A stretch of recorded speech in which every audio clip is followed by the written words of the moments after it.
네가 거기까지 가서 뭐하냐? 안 그래도 지금 장사철인데. 베트남 친정엄마가 돌아가셨다는 소식을 전했을 때 시어머니의 차가운 반응이었어요. 그리고는 10,000원짜리 2장을 툭 던지듯 주셨죠. 그 순간 제 온몸이 얼어붙는 것 같았습니다. 30년 동안 죽도록 농사일을 도왔는데 친정엄마 마지막 길에도 이게 전부라니.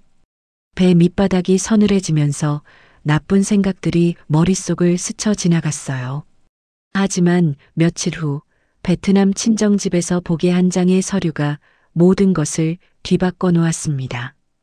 그 서류에 적힌 이름을 본 순간 저는 그 자리에서 오열하고 말았어요. 10,000원 2장의 모멸감 뒤에 숨겨진 놀라운 감동 이야기.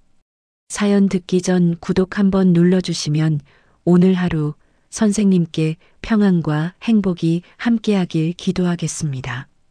시작하겠습니다. 재미있게 들어주세요. 새벽 공기가 차가웠어요. 시골 터미널 대합실 의자에 앉아 손바닥 안에 구겨 쥔 10,000원짜리 2장을 만지작거렸습니다. 비닐과 흙, 비료 냄새가 뒤섞인 지폐의 냄새가 코끝을 찔렀어요. 어머님, 저 베트남 가야 해요. 1시간 전 마당의 닭이 첫 소리를 내기도 전 어스름 속에서 제가 조심스럽게 꺼낸 말이었죠. 베트남 친정엄마의 부고 전화를 받았다는 말을 꺼내자 말순 어머니는 잠시 눈을 감고 침묵하셨습니다. 그러더니 작업복 바지 주머니에서 낡은 가죽 지갑을 꺼내셨어요. 지폐 2장을 뽑아 제 손에 쥐어주셨습니다. 엄마가 돌아가셨어요. 장례식에 가야. 네가 거기 가서 뭐하냐? 말순 어머니가 눈빛만으로 뜻을 전하며 말을 자르셨어요. 지금 장사철인데. 그래도 어머님 친정엄마인데요. 돈 없다. 이것밖에 없어. 어머니는 다시 안방으로 들어가셨죠. 문이 닫히는 소리가 새벽 공기를 갈랐습니다. 저는 그 자리에 서서 손에 쥐어진 지폐를 내려다봤어요. 30년을 함께 살았는데 이게 전부라니. 가슴이 답답해졌습니다. 아, 작은 한숨이 새어나왔죠. 방으로 돌아와 오래전에 색이 바랜 여행 가방을 꺼냈습니다. 결혼식 때 가져온 얇은 금목걸이와 베트남 전통 치마를 넣었어요. 세 가족이 함께 찍은 사진 몇 장도 넣었죠. 하지만 가방 속이 어쩐지 허전했습니다. 30년 동안 이 집에 남긴 것이 몸의 노동과 주름뿐이라는 생각이 들었어요. 흐엉아, 뭐하고 있냐? 말순 어머니가 부엌에서 소리쳤습니다. 곧 나가요. 밥은 해놨으니까 지훈 깨워서 먹여. 네. 지훈이는 아직 자고 있었어요. 20살이 넘었지만 잠든 모습은 여전히 아이 같았습니다. 이 아이를 두고 가는 것도 마음이 아팠죠. 엄마 어디가? 지훈이가 눈을 비비며 일어났어요. 베트남 할머니 돌아가셨어. 장례식 다녀올게. 아, 그래. 언제 와? 일주일 정도. 돈은 충분해? 응, 괜찮아. 거짓말이었습니다. 하지만 지훈이에게 걱정 끼치고 싶지 않았어요. 버스가 떠나기 시작했습니다. 창밖으로 논두렁과 비닐하우스가 천천히 지나갔어요. 30년 동안 새벽마다 저 논으로 나갔던 제 발자국들이 스쳐 지나갔습니다.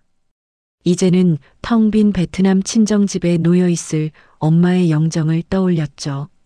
손에 남은 지폐의 냄새를 다시 맡았습니다.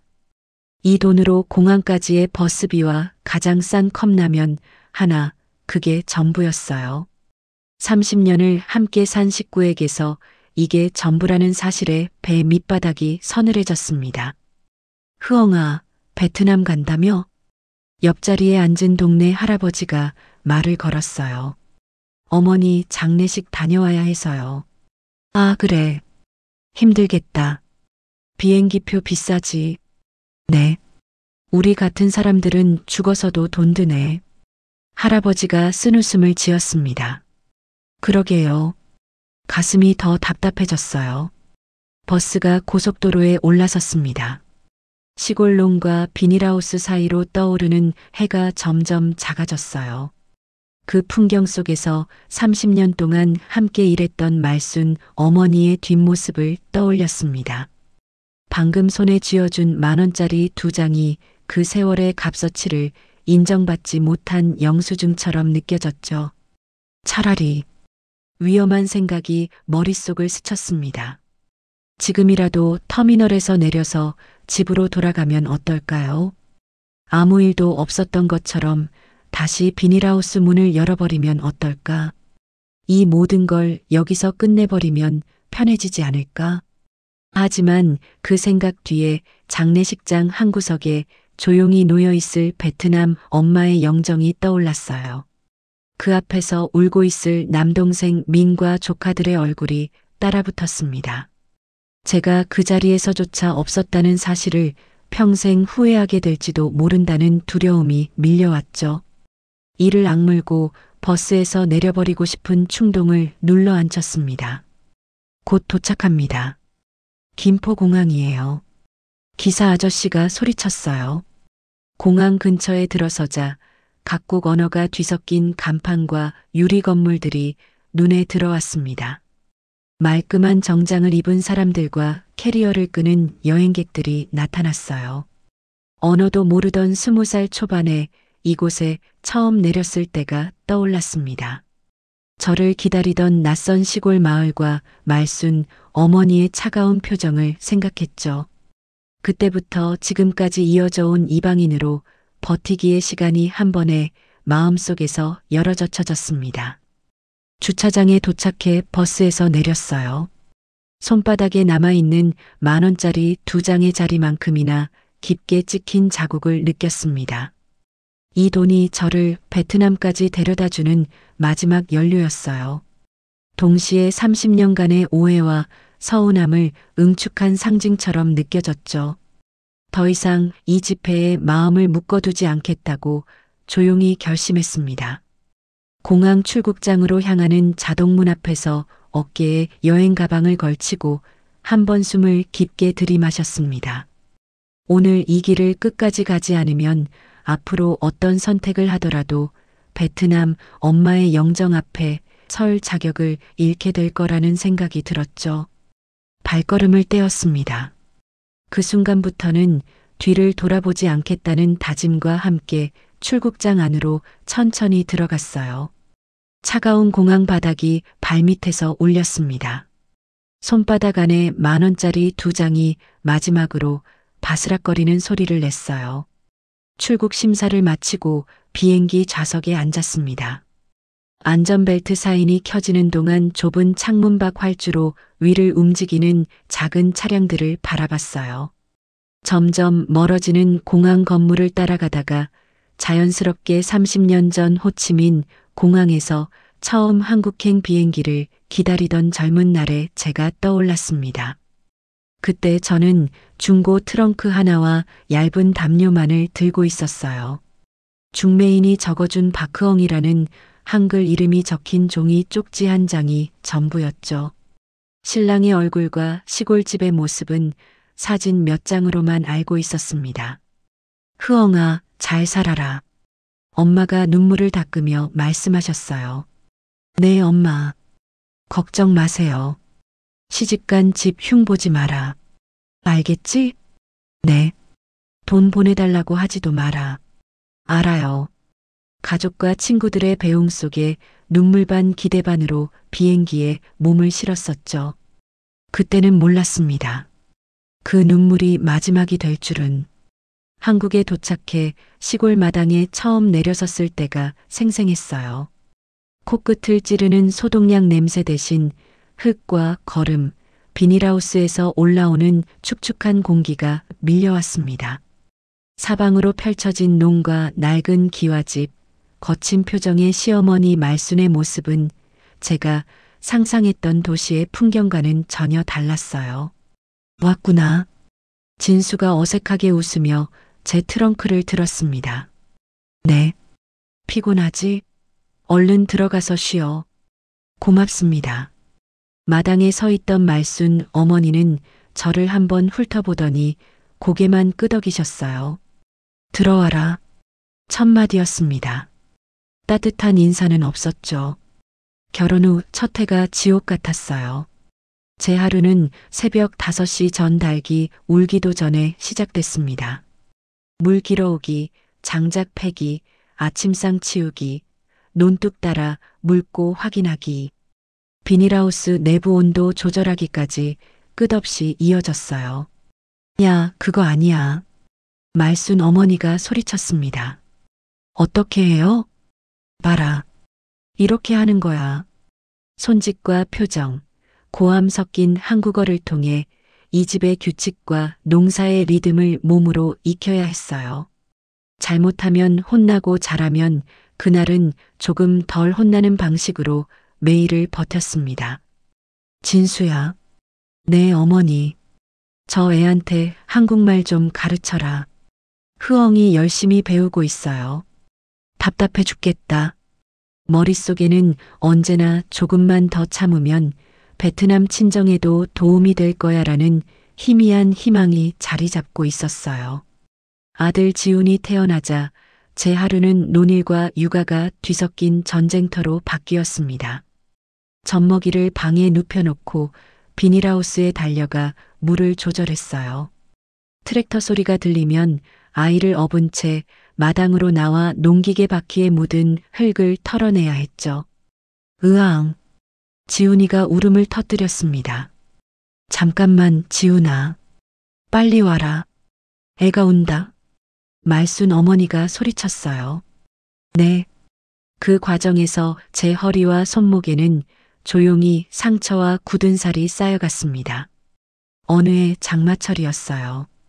연속으로 내린 비 때문에 논뚝이 무너질 위기에 처해 밤새 물골을 보러 나갔던 날이었죠. 진수가 비 오는 어둠 속에서 농기계 점검을 하고 있었습니다. 여보, 조심해요.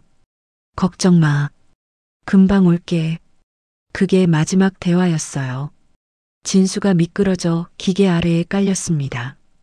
진수 씨, 진수 씨. 제가 소리쳤지만 대답이 없었어요. 마을 사람들과 함께 흙탕물에 젖은 진수의 몸을 트럭에 싣고 읍내 병원으로 달려갔습니다. 하지만 결국 사망 진단서를 받아들고 집으로 돌아와야 했어요. 흐엉아. 말순 어머니가 제 손을 잡으며 물으셨어. 어머니, 이제 어떻게 할 거야? 모르겠어요. 장례식이 끝난 뒤 집안에는 검은 상복만이 남았습니다. 말순 어머니는 상복 소매를 걷어붙인 채 논으로 나가 물골을 다시 살폈어요.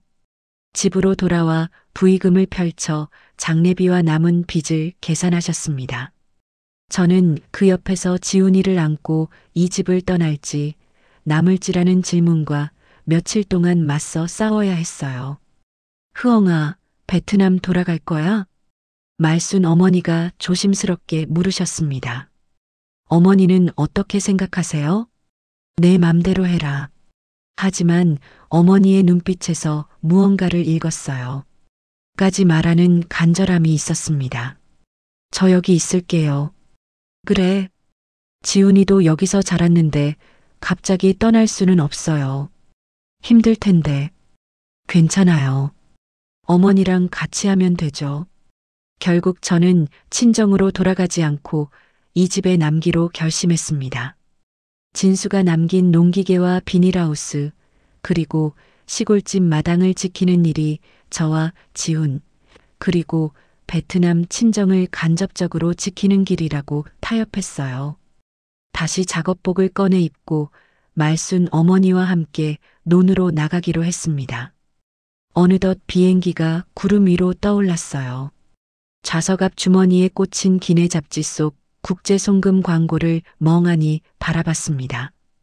30년 전에는 상상도 못했던 버튼 몇 번으로 국경을 넘나드는 돈이라는 개념을 이제서야 또렷이 인식하게 되었어요.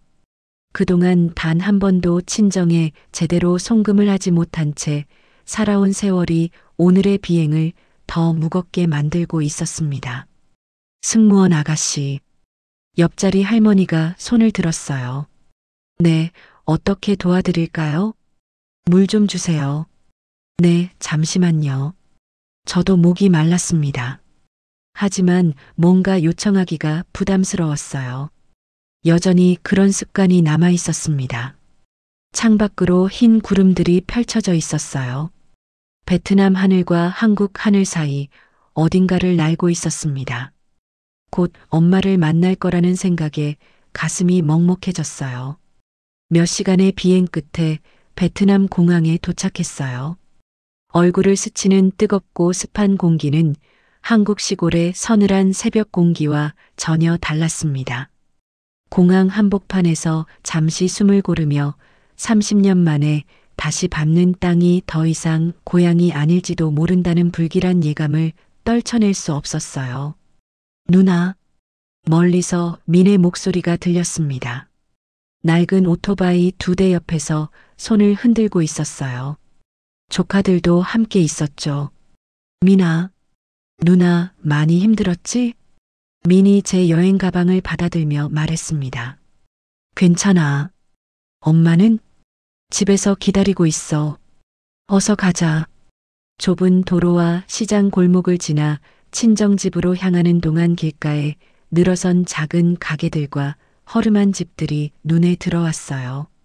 전선이 뒤엉킨 전봇대들까지 어린 시절 풍경과 크게 다르지 않았습니다.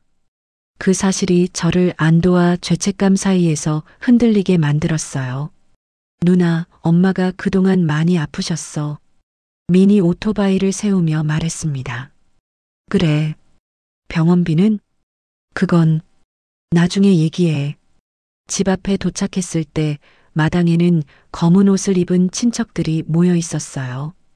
집 안에서는 향 냄새와 함께 조용한 통곡 소리가 새어나왔습니다. 신발을 벗고 방으로 들어섰을 때 가장 먼저 눈에 들어온 것은 흰 천으로 둘러싸인 작은 제단 위에 올려진 엄마의 영정 사진이었어요. 엄마, 무릎을 꿇고 영정 앞에 앉았습니다. 이제 다시는 엄마의 목소리를 직접 들을 수 없다는 사실과 마지막 인사를 전화 한 통으로 대신해야 했던 지난 세월을 떠올리며 몸을 가누지 못할 정도로 울었어요. 흐엉아, 물 좀 마셔라. 친척 아주머니가 물을 건넸습니다. 고마워요. 많이 힘들었지? 네. 주변 친척들은 제 뒤늦은 통곡을 묵묵히 지켜보며 각자의 자리에서 향을 더 피우거나 물을 건네는 것으로 위로를 대신했어요. 장례를 위한 기본 절차가 어느 정도 마무리된 다음 날 오전이었습니다. 마을 통장이 집을 찾아왔어요. 흐엉아, 이 서류들 좀 봐야 할 것 같은데. 통장이 서류 몇 장을 건넸습니다. 뭔 서류요? 은행에서 정리해 준 건데 한번 보는 게 좋을 것 같아. 민과 함께 마당 한쪽 플라스틱 의자에 앉아 서류 뭉치를 펼쳐봤어요. 종이 위에 낯선 숫자와 영어 글자들이 이 집의 지난 몇 년을 설명해 줄 열쇠라는 설명을 들었습니다. 이게 전부 뭐예요? 제가 물었어요. 국제송금 내역이야. 통장이 설명했습니다. 송금? 누나 모르겠어? 지난 몇 년간 매달 일정한 날짜에 베트남 계좌로 들어온 돈이야. 서류에는 구체적인 날짜와 금액이 적혀 있었어요. 베트남 기준으로는 적지 않은 액수였습니다. 이 돈 덕분에 집이 압류 위기에서 여러 번 벗어날 수 있었어. 민이 설명했어요. 엄마 병원비와 약값도 어느 정도 해결됐고. 누가 보낸 거야? 그게. 통장이 서류를 뒤적였습니다. 여기 봐. 송금인 이름이 있어. 떨리는 손으로 송금 내역의 송금인 이름 부분을 따라갔어요. 그곳에 반복적으로 찍힌 영문 표기를 보는 순간 머리가 하얘졌습니다. 박말순, 이게 뭐야? 제가 중얼거렸어요. 누나, 이 사람 알아? 민이 물었습니다. 응, 우리 시어머니 이름인데. 공항에서 겨우 10,000원짜리 2장을 쥐어주던 말순 어머니의 손과 이 종이 위의 숫자가 머릿속에서 충돌했습니다. 지금까지 알고 있던 시어머니의 모습이 완전히 다른 형태로 재구성되기 시작했어요. 정말? 네. 박말순, 제 시어머니예요. 그럼 한국에서 계속 도움을 받고 있었던 거네. 통장이 고개를 끄덕였습니다. 이 송금이 몇 년째 빠지지 않고 이어져 왔어. 중간에 금액이 조금 줄어든 시기가 있었는데 그때는 아마 한국 쪽도 형편이 어려웠던 것 같아. 그래서 우리 집이 버틸 수 있었구나. 민이 한숨을 쉬었어요. 은행 직원이 그러는데 집을 잃지 않고 버틸 수 있었던 이유가 이 송금 때문이었대. 저는 아무 말도 할 수 없었어요. 손이 덜덜 떨렸습니다. 누나, 괜찮아? 아니야. 이상해. 뭐가? 시어머님이 나한테는 돈 없다고 하셨거든. 여기 오는 길에도 10,000원 2장만 주시면서. 그래. 근데 베트남에는 그동안 이렇게 많이 보내셨었다고? 이해할 수 없었어요. 머릿속이 복잡했습니다. 영정 앞에 다시 앉아 송금 내역서와 엄마의 사진을 번갈아 바라봤어요.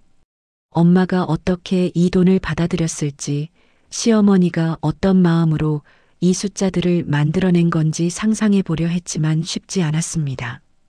엄마 알고 계셨어요? 영정을 바라보며 속삭였어요. 왜 저한테는 말씀 안 하셨어요? 대답은 없었습니다. 향 연기만 희미하게 올라갈 뿐이었어요. 누나, 저녁 먹자. 민이 불렀습니다. 응.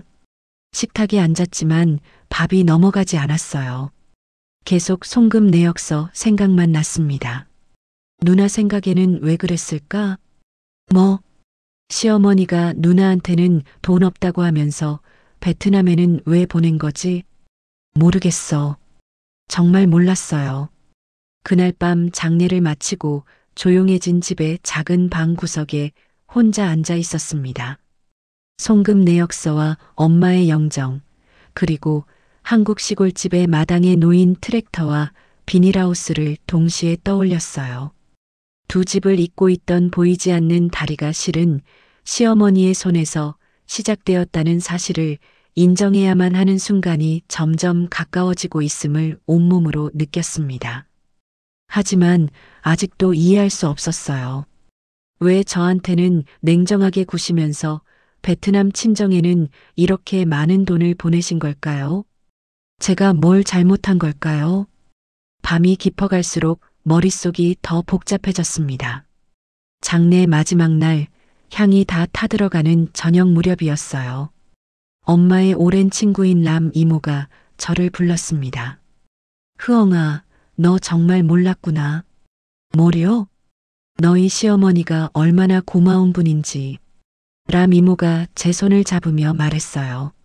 몇 해 전 갑작스럽게 병원비 고지서가 나왔을 때 기억나? 아, 그때 집을 팔아야 하나 고민하던 즈음이었지. 네. 그때 은행에서 한국에서 돈이 들어왔다는 연락을 받았어. 그때부터 이 집이 간신히 병원비를 감당하며 땅과 집을 지킬 수 있었지. 람 이모의 말을 들으니 송금 내역서의 숫자들이 단순한 금액이 아니라는 걸 깨달았어요. 집 구조와 사람들의 생계를 바꾼 구체적 사건이었습니다. 그때 너희 엄마가 뭐라고 했는지 알아? 뭐라고 하셨어요? 흐엉이가 시집간 집에서 보내주는 거야. 고마운 일이다라고 하셨어. 정말요? 가슴이 먹먹해졌습니다. 민도 이야기를 들려줬어요. 누나, 나도 몰랐던 게 있어. 뭔데? 내가 공사판과 공장을 전전하며 돈을 벌잖아. 그래. 집이 위험해질 때마다 은행 계좌 입금 알림을 확인했어. 그날 밤마다 엄마와 함께 숨을 돌렸지. 그랬구나. 매달 정해진 날짜가 되면 엄마가 달력을 보시면서 오늘 들어올 거야 하셨어. 한국 시골집에서 말순 어머니가 밤늦은 시간까지 가계부를 붙들고 수첩에 숫자를 적어 내려가는 모습이 떠올랐어요. 두 곳의 밤이 서로를 모르게 연결되어 있었다니. 몇 해 전 극심한 태풍 때는 어땠어? 제가 물었습니다. 아, 그때 지붕 일부가 날아가고 집이 물에 잠길 뻔했잖아. 민이 고개를 끄덕였어요. 동네 사람들은 이 집이 더 이상 버티기 어렵다고 말했어. 그랬지. 근데 그 직후 송금이 한 번 더 들어왔지. 그래서 긴급 수리를 할 수 있었어. 그래서 지금 이 집이 남아있는 거구나. 맞아. 누나 덕분이야. 내가 뭘 했다고. 누나가 한국에서 버텨줘서 가능했던 일이잖아. 민의 말을 듣고 있으니 복잡한 감정이 밀려왔어요. 한국에서 제 삶이 도망치지 않고 버텼다는 의미만 가진다고 생각해왔는데 사실은 다른 한쪽 집을 지탱하는 역할까지 하고 있었던 거였습니다. 제가 모르는 사이에 이미 두 집 사이에서 다리 역할을 해왔다는 사실이 오히려 더 큰 죄책감과 혼란으로 다가왔어요. 미나, 응? 시어머니한테 고마움을 어떻게 표현해야 할까? 그냥 솔직하게 말씀드리면 되지 않을까? 그런데, 뭐, 베트남에 더 머물고 싶기도 하고 한국에 빨리 돌아가고 싶기도 해. 여기 있으면서 집 정리도 하고 싶고 한국에 가서 시어머니께 이 모든 걸 확인하고 싶기도 하고. 민이 제 어깨를 토닥였어요. 누나 마음 가는 대로 해. 우리는 괜찮아. 고마워. 저는 그날 밤 영정 앞에 홀로 앉아 향을 하나 더 꽂았습니다. 엄마의 사진을 바라보며 더 이상 저 자신을 단순히 피해자나 희생자로만 바라볼 수 없게 되었음을 인정해야 했어요. 엄마, 제가 뭘 해야 할까요? 속삭였지만 대답은 없었습니다. 한국에 돌아가면 농사 규모를 줄여볼까 해요. 계획을 세우기 시작했어요. 그 대신 작은 식당을 열어서 한국 사람들과 베트남 음식을 함께 나누고 싶어요. 양쪽 가족이 함께 살아갈 수 있는 구조를 만들고 싶어요. 식당 수익 일부를 엄마와 어머니 이름으로 베트남 아이들을 돕는 데 쓸게요. 마음속으로 다짐했습니다. 민과 조카들이 각자의 일터로 돌아가기 전날이었어요. 누나, 정말 괜찮겠어? 응. 이제 좀 정리된 것 같아. 시어머니가 살아계신 동안 그 손의 온도를 한 번이라도 더 느껴야 할 것 같아. 빨리 가. 응. 집 마당에서 하늘을 올려다봤어요. 베트남과 한국의 하늘이 같은 색인지 궁금했습니다. 언젠가 그 둘 사이를 오가는 길이 지금처럼 죄책감과 빚의 감정이 아닌 감사와 자부심으로 채워질 수 있을지 조용히 상상해 봤어요. 엄마가 돌아가시기 전에 한 말이 있어. 람 이모가 다가왔습니다. 뭐라고 하셨어요? 흐엉이 잘 키웠다. 한국 가서도 잘 살 거야 하셨어. 정말요? 응. 자랑스럽다고 하셨어. 눈물이 났어요. 마지막 날 아침, 엄마의 영정 앞에 다시 한번 깊이 절을 했습니다. 엄마, 한국에 가서 이 이야기를 시작할게요. 결심을 마음속으로 다졌어요. 시어머니께 제대로 된 인사부터 드릴게요. 송금 내역서, 사본과 몇 장의 사진을 가방 깊숙이 넣었습니다. 두 나라를 잇는 다음 여정을 향해 공항으로 향하는 길에 올랐어요. 누나 조심해서 가. 응. 연락할게. 오토바이에서 내려 공항으로 걸어가며 베트남 땅을 한 번 더 돌아봤습니다. 이제는 정말 다른 마음으로 이곳을 떠나는 거였어요. 두 집 사이의 숨은 사랑을 이어가겠다는 약속을 지키기 위해서라도 절대 도망치지 않겠다고 다시 되뇌었습니다. 베트남을 떠나기 전날 밤 친정집 마당에 놓인 플라스틱 의자에 혼자 앉았어요. 어둑해지는 하늘과 멀리서 들려오는 오토바이 소리를 들으며 베트남에서 들은 이야기와 한국 시골집에서의 지난 날들을 머릿속에서 하나씩 연결하려고 애썼습니다. 그 과정에서 지금까지 상처로만 인식하던 장면들 속에서 어렴풋이 빛나는 순간들이 함께 떠오르기 시작했어요. 진수 씨가 세상을 떠난 지 얼마 안 됐던 어느 겨울 새벽이 떠올랐습니다. 비닐하우스 안은 성애와 찬 공기로 가득했어요. 제가 혼자 모종 상자를 나르고 있을 때였죠. 어머니, 저 혼자 할게요. 추우니까 들어가 계세요. 그런데 말순 어머니가 먼저 나와서 난로에 불을 지피셨어요. 그러더니 자신의 장갑이 더 낡았다며 아무 말 없이 서로 장갑을 바꿔 끼우셨습니다. 어머니 장갑 너무 낡았어요. 괜찮다. 내 거 써라. 아니에요. 시끄럽다. 빨리 써. 그때는 그냥 일하는 사람들 사이의 습관쯤으로 치부했었는데 지금 생각해보니 사랑의 다른 표현이었을지도 모르겠어요. 지훈이가 초등학교에 입학하던 해도 기억났습니다. 체육복과 실내화를 사야 하는데 돈이 부족했어요. 어머니, 조금 나중에 사도 될 것 같아요? 왜? 돈이? 계산대 앞에서 물건을 내려놓으려던 순간 말순 어머니가 뒤에서 카드 한 장을 내밀었어요. 어머니, 괜찮아요? 그냥 써라. 그날 저녁 어머니는 자신의 건강검진 예약을 취소해 버리셨죠. 어머니, 병원 가셔야 하는 거 아니에요? 나중에 가면 돼. 몸이 안 좋으시다고 하셨잖아요. 괜찮다니까.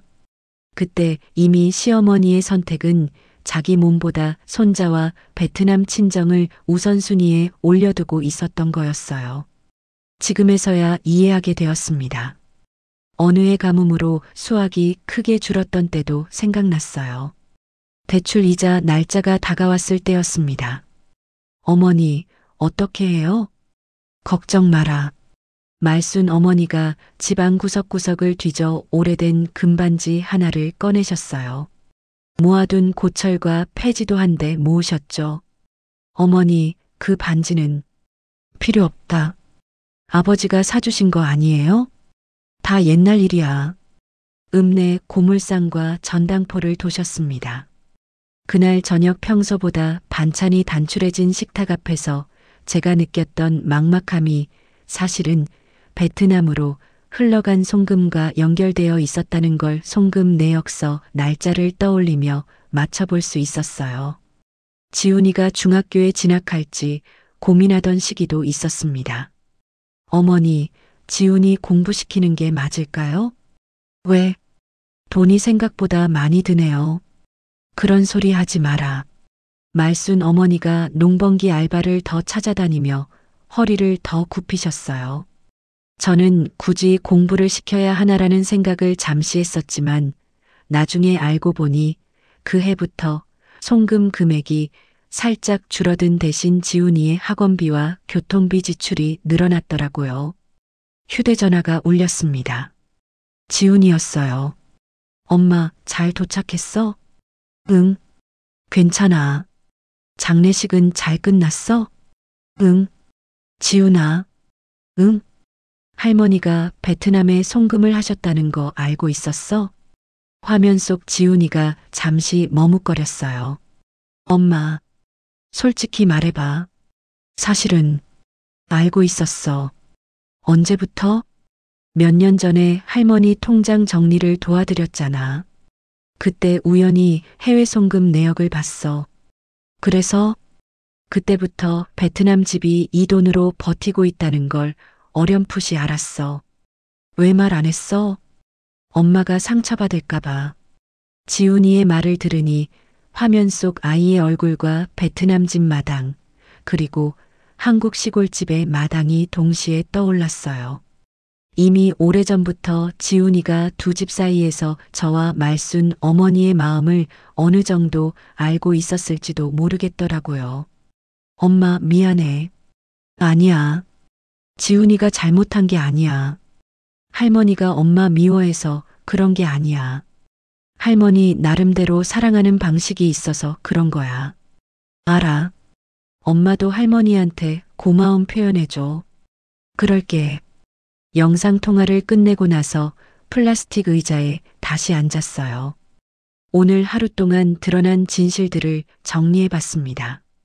말순 어머니가 평생 입버릇처럼 말하던 돈 없다는 말 뒤에는 사실 두 집을 모두 지키기 위해 숫자를 쪼개고 줄 세우는 복잡한 계산이 있었어요. 그 계산의 결과가 지금 이 베트남 집의 지붕과 지훈이의 학업이라는 형태로 드러난 거였습니다. 이제 한국으로 돌아가면 혼자 중얼거렸어요. 과거의 상처만을 꺼내어 눈물로 묻는 대신 빛났던 순간들을 하나씩 짚어가며 시어머니에게 감사와 미안함을 함께 전해야겠어. 그 대화를 시작하기 위해서는 우선 제 마음속에서 피해의식과 원망을 조금씩 내려놓는 과정이 필요하다는 걸 받아들였어요. 밤이 깊어지고 베트남 하늘에 별이 하나둘 떠오르기 시작했습니다. 미나. 응, 누나. 내일 공항 데려다 줄 수 있어? 그럼. 몇 시에? 오전 10시쯤? 알았어. 집 안으로 들어가 여행 가방을 다시 정리했어요. 송금 내역서, 사본과 엄마의 사진, 그리고 베트남 전통 치마를 조심스럽게 넣었습니다. 내일 공항으로 향하는 길이 단순히 장례를 마치고 돌아가는 여정이 아니야. 가방을 닫으며 다짐했어요. 30년 동안 오해와 침묵으로 뒤엉킨 관계를 풀어내기 위한 첫걸음이 될 거야. 말순 어머니가 평생 돈 없다, 아끼라고만 말씀하시던 순간들과 베트남 엄마가 마지막까지 시집간 집을 욕하지 말라고 말씀하시던 표정을 동시에 떠올렸어요. 두 어머니가 서로 다른 언어로 같은 말을 하고 계셨던 거였습니다. 침대에 누워 눈을 감았습니다. 내일부터는 정말 달라질 거라는 생각이 들었어요. 더 이상 피해자도 희생자도 아닌 두 집 사이를 잇는 다리 역할을 제대로 해내는 사람이 되고 싶었습니다. 창밖으로 베트남의 밤 공기가 스며들어 왔어요. 한국 시골의 밤 공기와는 다른 냄새였지만 어딘가 비슷한 구석도 있었습니다. 두 집 모두 제가 지켜야 할 소중한 곳이라는 걸 이제 확실히 알았어요. 다음 날 아침 공항으로 향하는 택시 뒷좌석에 앉아 창밖으로 스쳐 지나가는 베트남 거리 풍경을 눈에 담았어요. 마음속으로 한국에 도착한 뒤의 순서를 차례로 정리했습니다. 집에 도착하면 먼저 말순 어머니께 베트남에서 알게 된 송금 내역 이야기를 꺼내고 엄마의 장례와 집의 상황, 지훈이의 고백까지 하나씩 풀어내며 대화를 시작하겠다는 계획이 머릿속에 흐릿하게 그려지고 있었어요. 누나, 조심해서 가. 미니 공항 앞에서 작별 인사를 했습니다. 응, 연락할게. 시어머니께 안부 전해드려. 그럴게. 공항 출국 게이트 앞 의자에 앉아 탑승 시간을 기다리고 있었어요. 시계를 보니 한국 시간으로는 새벽 5시쯤이었습니다. 평소 같으면 누군가 전화를 걸어올 시간이 아니었죠. 휴대전화가 울렸어요. 한국 번호였습니다. 여보세요? 흐엉이니? 이웃 아주머니의 떨리는 목소리가 들렸어요. 네, 아주머니. 무슨 일이세요? 큰일 났어. 왜요? 무슨 일인데요? 어머니가 쓰러지셨어. 어떡하니? 순간 머리가 하얘졌습니다. 어머니가요? 새벽에 마당에서 쓰러져서 지금 읍내 병원 응급실에 계셔. 지금요? 지금 지훈이가 같이 있는데 상황이 안 좋은 것 같아. 어머니 괜찮아요? 의식은 있는데 아무튼 빨리 와봐야 할 것 같아. 전화가 끊어졌어요. 손이 떨렸습니다. 머릿속에서 베트남 장례식장의 향 냄새와 한국 시골집 마당의 흙 냄새, 그리고 병원 응급실의 소독약 냄새가 한꺼번에 섞여 올라왔어요. 탑승 안내 방송을 시작하겠습니다. 공항 방송이 들려오자마자 서둘러 비행기에 탑승했습니다. 비행기가 구름 위로 올라가는 동안 자리에서 눈을 감고 두 손을 모았어요. 말순 어머니, 제가 도착할 때까지 버텨주세요. 속으로 빌었습니다.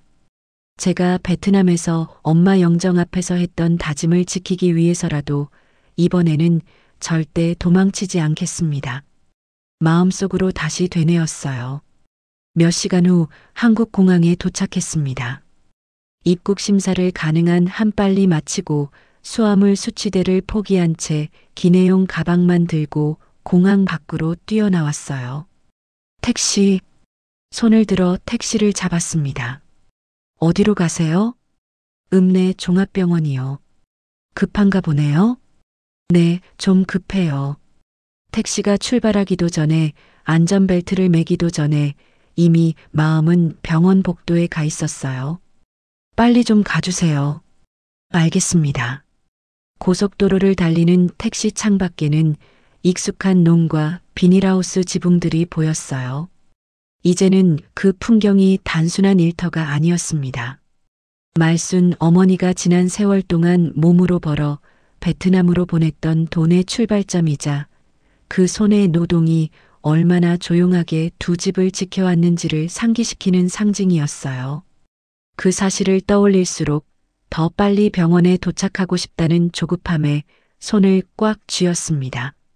아저씨, 좀 더 빨리 갈 수 있어요? 최대한 빨리 가고 있어요. 죄송해요. 병원 응급실 앞에 도착한 저는 택시 요금을 제대로 세지도 못한 채 지갑에서 지폐를 꺼내 건넸어요. 거스름 돈요?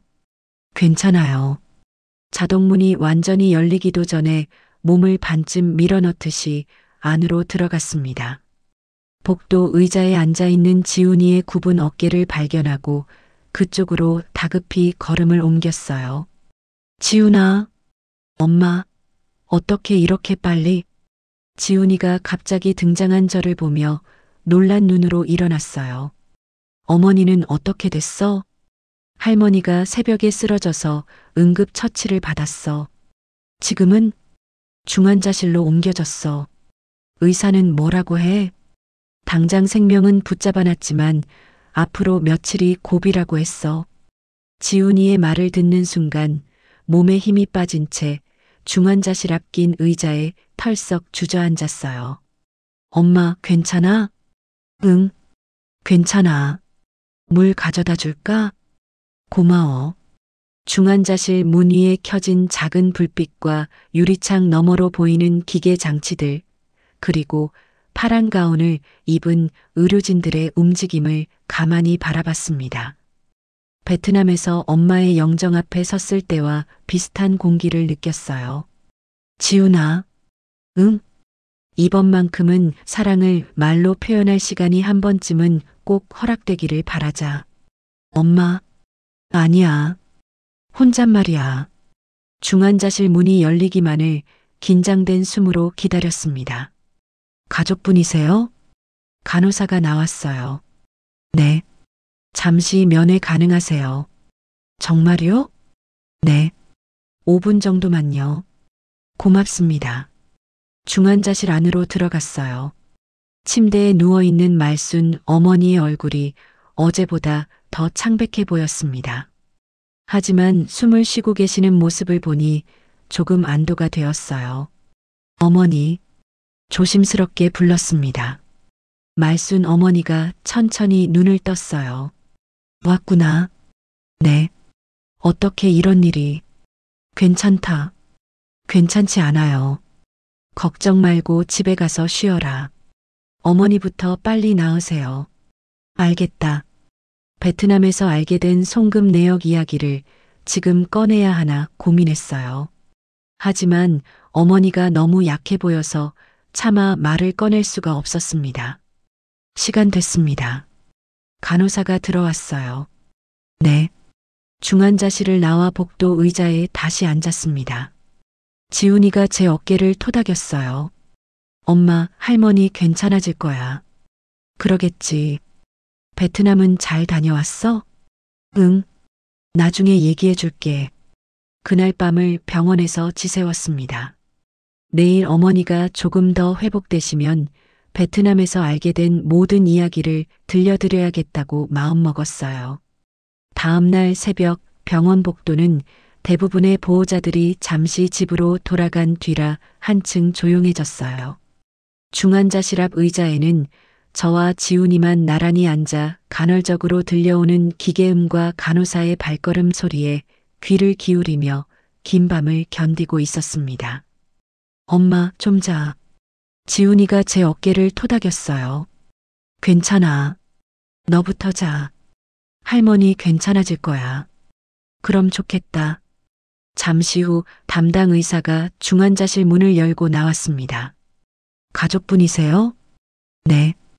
다행히 상태가 조금 안정되어서 일반 병실로 옮길 수 있을 것 같습니다. 정말요? 네. 간단한 설명과 보호자 서명을 해주시면 됩니다.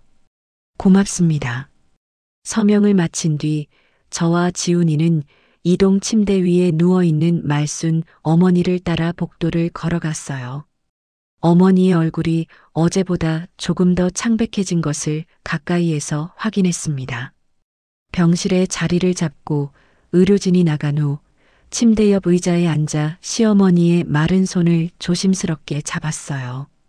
그 손등에는 논일로 생긴 굳은 살과 주름이 촉촉하게 박혀 있었습니다.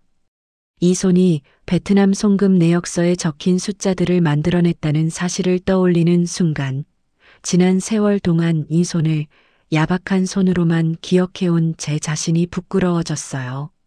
말순 어머니의 의식은 완전히 또렷하지는 않았지만 제 손을 쥔 손가락이 미세하게 움직였습니다.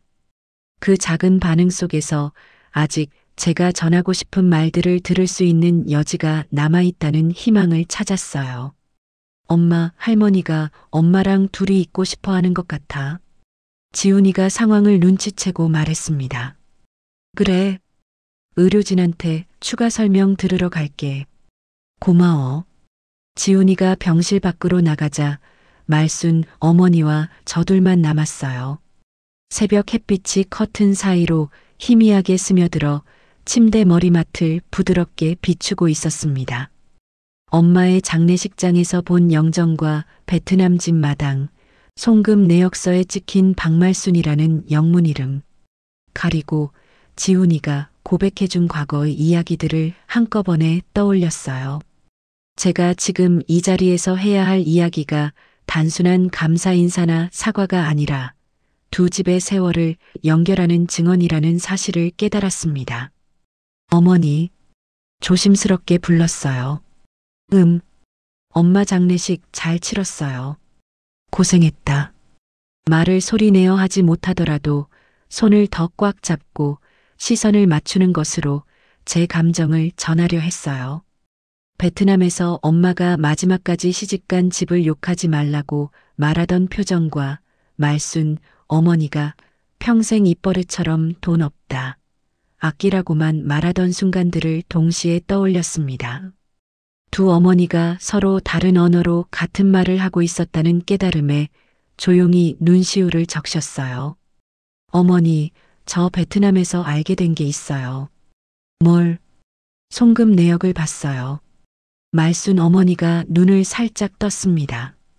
어머니가 보내주신 돈으로 베트남 집이 버텼더라고요. 왜 저한테는 말씀 안 하셨어요? 어머니가 고개를 살짝 돌렸어요. 어머니, 고마워요. 시끄럽다. 정말 고마워요. 그때 병실 문이 열리고 지훈이가 다시 들어왔습니다. 말순 어머니가 눈을 천천히 뜨고 저와 지훈이를 번갈아 바라봤습니다. 마른 입술을 힘겹게 움직여 짧고 거친 숨 사이로 몇 마디를 내뱉었어요. 너희 집. 네. 베트남 집. 네, 어머니. 내가 좀 도왔지 뭐. 퉁명스럽지만 사실상 자신의 송금과 희생을 처음으로 입으로 인정하는 고백이었습니다. 그 말을 듣는 순간 저는 어머니의 손을 더 세게 잡고 어깨를 떨며 묵묵히 눈물을 흘렸어요. 어머니, 울지 마라. 죄송해요. 몰랐어요. 알면 뭐해. 앞으로 제대로 할게요. 그래. 지훈이도 잘 키워주셔서 고마워요. 내 새끼인데 당연하지. 지훈이도 옆에서 눈물을 흘렸어요. 할머니 사랑해요. 그런 소리 하지 마라. 진짜 사랑해요. 시끄럽다. 하지만 말순 어머니의 입가에 희미한 미소가 떠올랐어요. 어머니, 빨리 나으세요. 응. 집에서 기다릴게요. 집은 누가 봐? 지훈이가 봐요. 농사는? 조금 줄일게요. 왜? 다른 일도 해보고 싶어요. 뭘? 베트남 음식 만드는 거요. 그래. 어머니가 나으시면 같이 해요. 알겠다. 그날 오후부터 말순 어머니의 의식이 점점 더 흐려지기 시작했어요. 다음 날도 그 다음 날도 의식이 돌아오지 않았습니다. 사흘 뒤 새벽 말순 어머니는 조용히 숨을 거뒀어요. 엄마, 지훈이가 저를 불렀습니다. 할머니가, 알아. 마지막까지 어머니의 손을 잡고 있었어요. 그 손이 점점 차가워지는 걸 느꼈습니다. 장례식장에서 저는 베트남에서 엄마의 영정 앞에 섰을 때와 비슷한 공기를 느꼈어요. 하지만 이번에는 말하지 못한 사랑을 세대에 따라 반복하지 않기 위해 제가 무엇을 해야 하는지 조금 더 분명하게 알고 있었습니다. 지훈아, 응, 엄마. 우리 앞으로 할머니가 하셨던 것처럼 우리도 누군가를 조용히 도와주는 사람이 되자. 좋아. 영정 앞에서 말순 어머니께 마지막 인사를 드렸어요. 어머니, 이제 제대로 시작할게요. 말로 표현하지 못한 사랑도 이어갈게요. 그날 밤 집으로 돌아와 혼자 앉아 있으니 이상하게 마음이 평온했어요. 슬프지만 후회는 없었습니다. 마지막에 서로의 마음을 확인할 수 있었으니까요. 몇 년이 흐른 뒤 시골 읍내 버스 정류장 근처에 작은 베트남 식당이 문을 열었어요. 간판에는 흐엉의 집이라는 이름이 한글과 베트남어로 함께 적혀 있었습니다. 점심시간이 되자 농부들과 공장 노동자, 베트남 유학생들이 뒤섞여 들어와 따뜻한 국물과 밥을 주문하는 풍경이 익숙한 일상이 되어 있었어요. 어서 오세요. 지훈이가 입구에서 손님들을 맞았습니다. 몇 분이세요? 둘이요. 이쪽 자리로 안내해 드릴게요. 주방에서는 제가 쌀국수 국물을 끓이고 있었어요.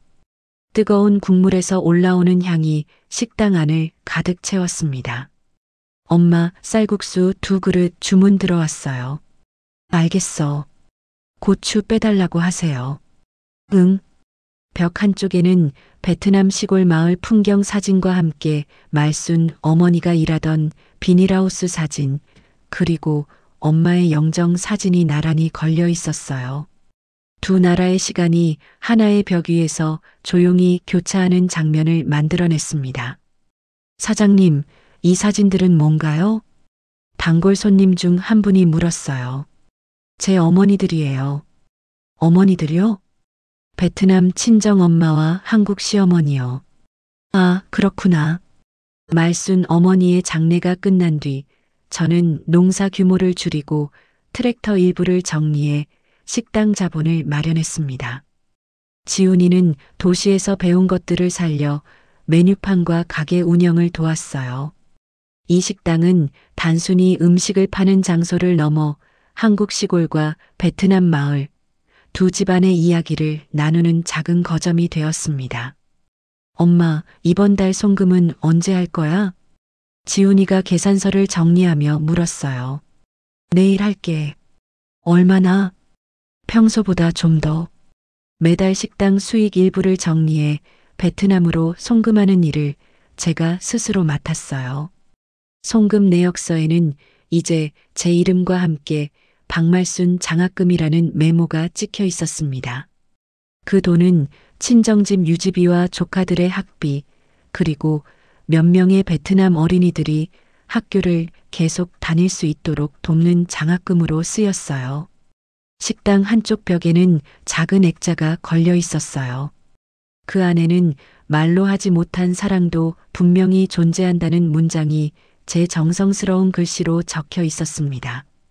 아래에는 말순 어머니가 평생 사용하던 낡은 작업장갑 한 켤레와 엄마가 쓰던 헝겊 앞치마가 함께 걸려 있어서 두 어머니의 삶이 이 가게의 뿌리임을 조용히 드러내고 있었어요.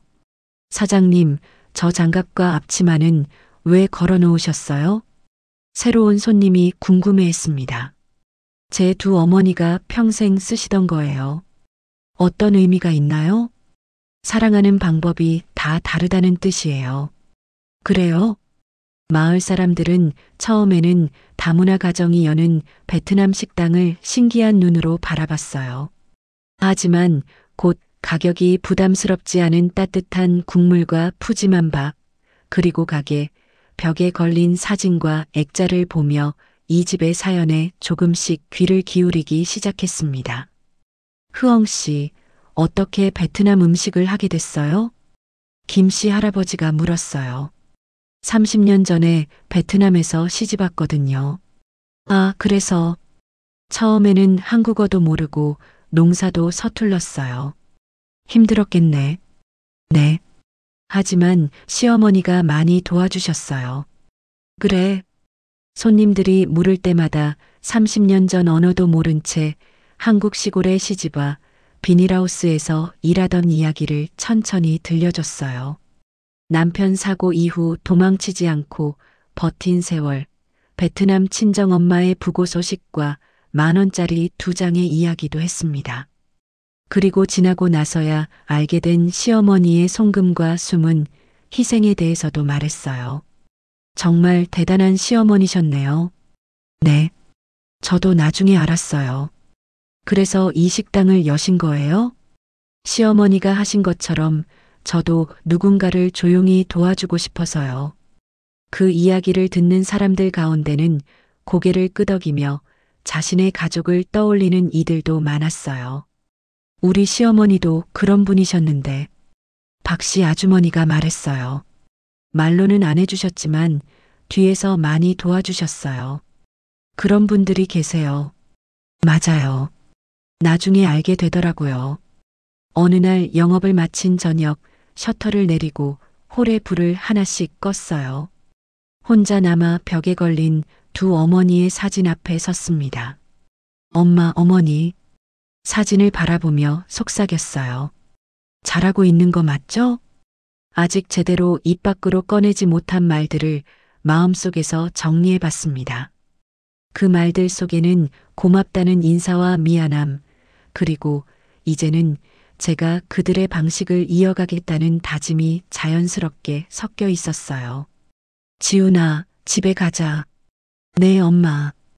오늘도 고생 많았어. 괜찮아요. 재미있어요. 그래. 손님들이 엄마 이야기 들으면서 많이 감동해 하세요. 고마워. 저는 앞으로도 계속해서 식당을 통해 두 나라의 사람들에게 음식을 나누고 장학금을 통해 이름 모를 아이들이 학교를 다닐 수 있도록 돕는 일을 이어가겠다고 조용히 결심했어요. 말순 어머니와 엄마가 했던 것처럼 말보다 행동으로 사랑을 전하는 삶을 살겠다는 다짐이 제게 주어진 새로운 책임이자 위로라는 사실을 받아들였습니다.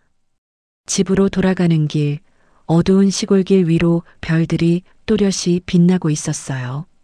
엄마, 저 별들 베트남에서도 보이는 거죠? 지훈이가 물었어요. 응, 같은 하늘이니까. 신기해요.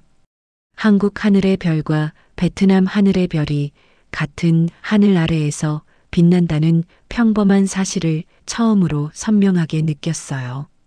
10,000원짜리 2장으로 상징되던 오해와 상처가 이제는 두 어머니의 이름으로 전해지는 장학금과 따뜻한 국물로 바뀌어 가고 있다는 안도감 속에서 천천히 발걸음을 옮겼습니다.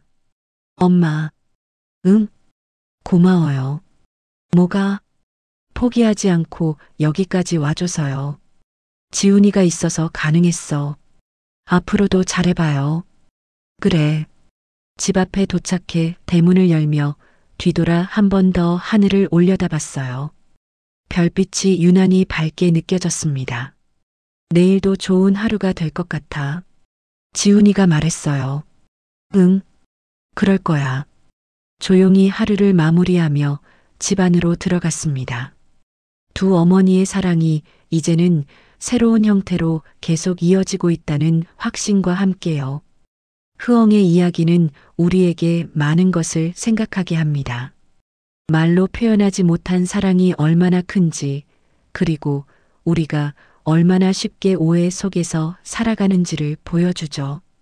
10,000원짜리 2장이 주는 모멸감 뒤에는 수년간 이어진 무언의 사랑이 숨어 있었습니다. 혹시 여러분 주변에도 흐엉의 시어머니 말순처럼 표현은 서툴지만 묵묵히 사랑을 실천하는 분이 계시지 않나요? 아니면 여러분 자신이 그런 사람은 아닌가요? 때로는 차가운 말 한마디보다 따뜻한 행동 하나가, 화려한 선물보다 조용한 희생이 더 큰 사랑을 전할 수 있다는 것을 흐엉의 이야기가 알려줍니다. 지금도 어딘가에서 흐엉의 집 같은 작은 식당이 두 나라, 두 문화를 잇는 다리 역할을 하며 말로 하지 못한 사랑을 이어가고 있을 거예요. 이야기를 끝까지 들어주신 분이 계시다면 잘 들었다고 댓글 하나만 남겨주세요. 감사합니다.